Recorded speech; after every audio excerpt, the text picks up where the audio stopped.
When I make a film, it's our film. It's so important because it's ours to share. He, moves cities a lot of time or moves countries so that I can go and do something like this. Nicole Kidman is saying goodbye after her husband's tragic diagnosis. Kidman has gone through it all, especially in the public eye. From her humble nature to family to fame. Now, it may seem all perfect from afar, especially since she's such a big Hollywood star. Hence, people's assumption that she's had it easy all her life. Well, it's definitely not just that for Nicole Kidman, especially when considering the recent friction in her marriage to her superstar husband, Keith Urban. Let's get the gist of the most recent rock to have hit their marriage. Keith Lionel Urban, as everybody knows, is Nicole Kidman's sweetheart, and they've been married for almost 2 decades. The Australian-American was born in 1967 in Whangarei, New Zealand. Keith Urban is a successful country singer, guitarist, and songwriter who has won 4 Grammys altogether. Keith has been in the music scene since the 90s and has found a place there, with his music reaching different countries and continents. He's known to have a mix of country, rock, and pop in his music, and is admired for his honest lyrics.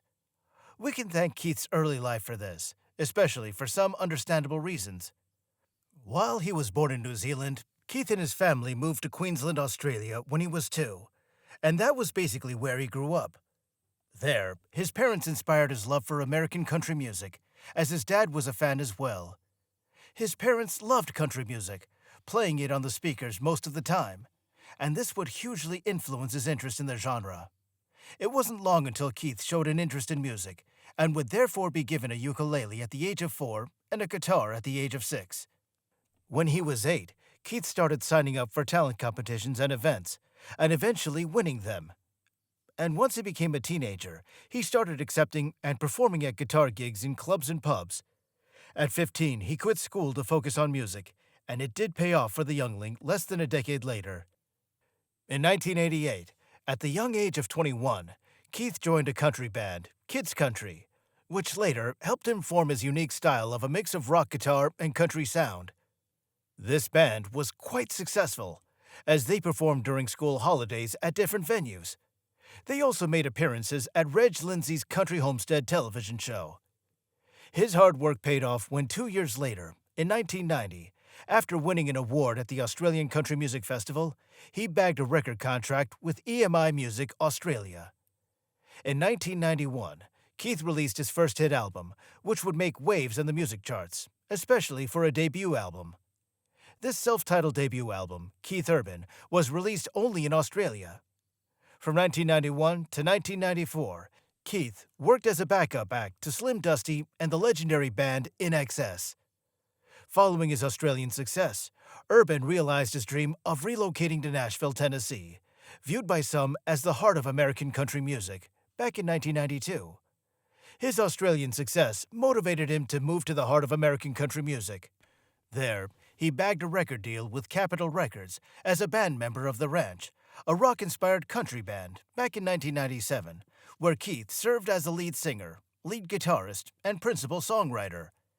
They released their self-titled debut album the same year, but would only manage to achieve 2 minor chart singles on the Hot Country Songs charts, Walk in the Country and Just Some Love. The band enjoyed moderate critical acclaim, but suffered from poor sales. In fact, Keith confessed that it was indeed a terrible time in his life. The ranch was a mess, period, because we were in a stinking van going all over the country playing to 3 people. It was soul-sucking to the ultimate degree, he recalls. Soon after, Keith developed a medical condition that kept him from singing, and the ranch disbanded. While he was in the healing process to regain his voice, Keith leaned more towards guitar work and played on albums for various artists such as Paul Jefferson and the Dixie Chicks. His record label, Capitol Records Nashville, later signed Keith to a solo deal after their band's disbandment. He released his first self-titled American solo album, also titled Keith Urban, on October 19, 1999. It was a huge success. The album scored 4 hits for Keith: It's a Love Thing, You're Everything, Where the Blacktop Ends, and But for the Grace of God, all featured in the charts. This made him the first male New Zealand performer to reach the top 10 in the U.S. country charts. But for the Grace of God which he co-wrote with Charlotte Caffey and Jane Wiedlin of the Go-Go's, became his first #1 hit on the charts. He won Top New Male Vocalist at the 2001 Academy of Country Music Awards and the 2001 Country Music Association's Horizon Award, thanks to this album. This was just the beginning of a career filled with awards for his presence in country music, later becoming one of the most awarded and best-selling artists throughout the history of country music. The year soon after that, he released albums, Golden Road in 2002 and Be Here in 2004. These even generated more #1 country singles for him, and made way for future top-selling albums like Defying Gravity in 2009 and Fuse in 2013. After building up a solid audience due to his cross-genre appeal, he added to that when he joined in Season 12 of American Idol as a judge from 2013 to 2016. He's also served as a coach on the Australian version of The Voice. He's since won various awards, especially in the country music genre, and is a 4-time Grammy Awards winner for Best Male Country Vocal Performance. He was further rewarded when he was inducted into the country music's highest honors, the Grand Ole Opry, in 2012. Already a well-known country singer, by 2006, Keith drew attention to his personal life when he married fellow Australian-American Nicole Kidman in June of 2006. His marriage to the Oscar-winning actress was quite notable, as they were two big stars in different niches. Nicole Kidman had been formerly married to another Hollywood star, Tom Cruise, and had divorced him about 5 years prior. Keith Urban, on the other hand, wasn't in any previous marriages before her. They wed in their native Australia and started building a life together. Nicole and Keith met in January of 2005 for the first time at the G'day USA Gala, a Los Angeles event that celebrates Australians. For Nicole Kidman, it was more of a love at first sight, with her even crushing on him. But it took Keith Urban at least 4 months before ringing her up. These initial differences have, however, not rocked their almost 2 decades of marriage, as they're still very much in love with each other. It hasn't been all rosy on both of their parts. Nicole Kidman has faced some family tensions with her 2 kids from Tom Cruise, Isabella and Connor, with them having an estranged relationship, as well as the whole issue surrounding her father's pedophilic allegations and sudden death, and her struggle with wanting to have children. Keith Urban has also had his own share of problems, with the first being caused by upbringing and his rock and roll lifestyle. What was it like growing up as a child for Keith Urban? For all we know, Keith Urban is one of the most unique vocalists in the country music out there. But what was it like for the singer, getting there? Born Keith Urban, with an H, his family were like a normal family who had moved to Brisbane, Australia, when Keith was only a toddler. They'd made business in a small corner store and lived just behind the store. Growing up on a farm, Keith lived with his parents, Marianne and Robert Urban, and older brother Shane Urban, in a shed, as they didn't have any bedrooms, according to wife Nicole Kidman. They've talked of a community that came and helped their family because they had nothing, she said. This happened when Keith was 9 years old. His family house had burned down, and they had nowhere to go. But humanity showed itself in the form of a country music club his parents had joined. This little community set up a fundraiser to help out the family in times of need. This in turn motivated Keith's inclination to philanthropy and acts of generosity, because he's a direct receiver of such. This makes him even closer to the country music community, because he's always seen them in such a good light. In addition to growing up in poverty, Keith's father, Robert, was in fact an alcoholic. Growing up in an alcoholic's house was no child's play, especially since this negatively impacted the relationship between Keith and his father. According to him, there was no intimacy. His father was also a disciplinarian and would hit Keith whenever necessary while growing up, though it seems that he didn't hold any ill feelings towards his father, as they were still on good terms after growing into an adult and becoming a superstar. Growing up in such an environment, it wasn't too surprising for Keith to develop bad habits from his father.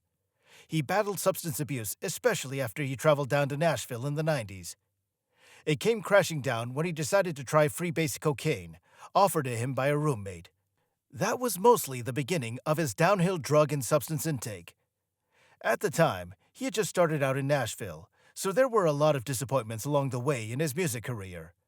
This further induced him to step up his alcohol and drug game. A one-time songwriting partner of his, Vernon Rust claimed that Keith once snorted more than $320,000 worth of cocaine at a time. They used to be coke buddies and would spend numerous times together doing drugs. While Keith says he doesn't especially like to talk about it, he's been quite honest about his journey to beat addiction. And it came crashing down on him almost immediately after his marriage to Nicole Kidman. In fact, the year they got married was a tough time for Keith because he was going through all of this at once: his addiction, his voice, and everything, according to him. The singer has struggled with cocaine and alcohol addiction for a long time, dating back to the late 90s, and has been in and out of rehab a few times. In 1998, he checked into Cumberland Heights of Nashville, but he relapsed and ended up in rehab once again. His most notable session was at Betty Ford in California, just 4 months after getting married to Nicole Kidman. When the news broke at the time that Nicole's newlywed husband was getting into rehab for addiction, her fans worried for her, especially since she had recently gone through a recent marriage crash with Tom Cruise. They were scared for her new marriage, and reports about it went around at the time. Keith Urban, on the other hand, knew he needed to do something, after seeing that he did need help, and definitely didn't want to crash his new marriage. Of course, he didn't do this alone. His dear wife was by his side to motivate him and give him the push he needed. In fact, it was her who orchestrated his return to rehab, as she had put together an intervention on his behalf. She also helped him to open up more to people and himself, as he'd found it hard to do, due to his upbringing. He was out of rehab by January of 2007 and was ready to get on tour to promote his 2006 album, Love, Pain, and the Whole Crazy Thing. Other than his marriage, he was also making new music at the time, so he had to get back on track. We can thank him for fighting his way back, because he said that he wrote a lot of hit songs while drunk, and now that he's desperately trying to get clean, he still hasn't lost the creativity that makes him Keith Urban. Keith Urban has had issues with his voice for a while, which is quite normal when you're in the business of singing, and sometimes overworking your precious vocal cords. Though he didn't take it as seriously as he should have, so once it came hitting him, he knew he had to address this. Nicole Kidman was an important part of this journey because he ignored the thought of getting it checked, fearing for the end of his career. However, his wife urged him to at least speak to a friend or colleague with a similar issue, so he sought out John Mayer, and this motivated him to give it a try. He underwent throat surgery to remove a polyp from his vocal cords, then rested for 3 weeks to properly recover and heal.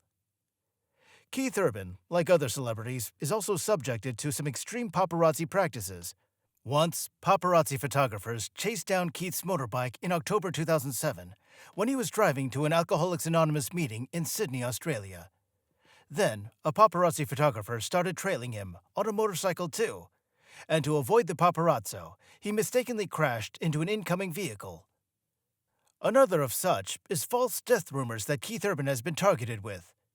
In December of 2023, false rumors started circulating on the death of Keith Urban. This was all thanks to a now-deleted YouTube account, claiming he had died after suffering from a tumor exerting pressure on his lungs. Before that, similar posts have also been spread of the singer's alleged death. Now such a rumor about death wouldn't sit well with some musicians, especially those with a sour taste of experiences. Keith Urban has gone through some terrible experiences with death. In a show in 2021, Keith's longtime tour production manager, Randy Baja Fletcher, fell off the stage and later died in the hospital from his sustained wounds. Nicole's father also died a tragic death, but prostate cancer is a topic close to his heart. In December 2015, Keith Urban announced that his father had been battling cancer and only had a few weeks left to live. He died only a few days later of prostate cancer. His grandfather, as well as several of his uncles, have also had the disease, and at this point, it's definitely a hereditary illness for the Urban men. Is Keith Urban safe from it at this point? His favorite uncle, Paul Urban, has disclosed that Keith fears that the cancer that killed his father and runs in the Urban family might kill him too. Keith's two biggest fears are booze and prostate cancer, two of which have been a family thing. He'd even picked up one of them and had struggled to let it go later on. But the other? He's actively trying to avoid it, especially since he's had some sort of advantage right now. There's reason to be frightened, because Robert's own prostate cancer had been an aggressive one, and he needed treatment worth $1,000 every week. Yet after his battle with it, he eventually died from it. For Keith, he was quite relieved that his father didn't have to struggle anymore, seeing just how much he had to struggle with it in the past. No child would want to see their parent that way. So while his death brought on mixed feelings, they weren't totally all sad and regretful ones. This, however, hit Keith like it should have, because even though he wasn't exactly the best dad one could ask for, he was a great inspiration to him. He had, in fact, inspired his love for country music and pushed him to move to Nashville, the home of country music. One can't begin to imagine what would have been heard of Keith Urban if he had decided to stay back in Australia and pursue a career there. His father made it so that we could get to experience a singer such as Keith Urban in this lifetime. In 2018, Keith traveled back home and performed a luncheon for It's a Bloke Thing, a charity luncheon for prostate cancer. It was only after being snapped by paparazzi at the Sydney airport did the reality become clear for everyone. It was true that Keith Urban was a special guest at the annual event in Toowoomba. He had been touring the States on a world tour, but he especially made time to grace the event, which had been able to raise millions of dollars for prostate cancer awareness and research in just 7 years. Keith, who sacrificed his time to be there, was able to raise a whopping $2 million from the lunchtime fundraising event. Now, there would have been absolutely no reason for him to come all the way back home, canceling some plans only for this event. Truly, he does have some deep connections relating to this disease, since it was the same way his father, Robert, died in 2015. However, it just might be true that the fans' worst fears have come true. They've especially kept an eye on him after he shed tears during a live performance in October of 2023, where he then asked his fans to pray for him. He has surely been keeping it in all this while, and as someone who has always kept things to himself, it's not so surprising how much of a good job he's done in hiding it carefully from the public. Keith Urban continues to keep his career kicking, and all his fans can do at this point is to keep supporting this talent. We've come to the end of this video. Please take a moment to hit the subscribe button and the notification bell to be notified of whenever we upload some new content.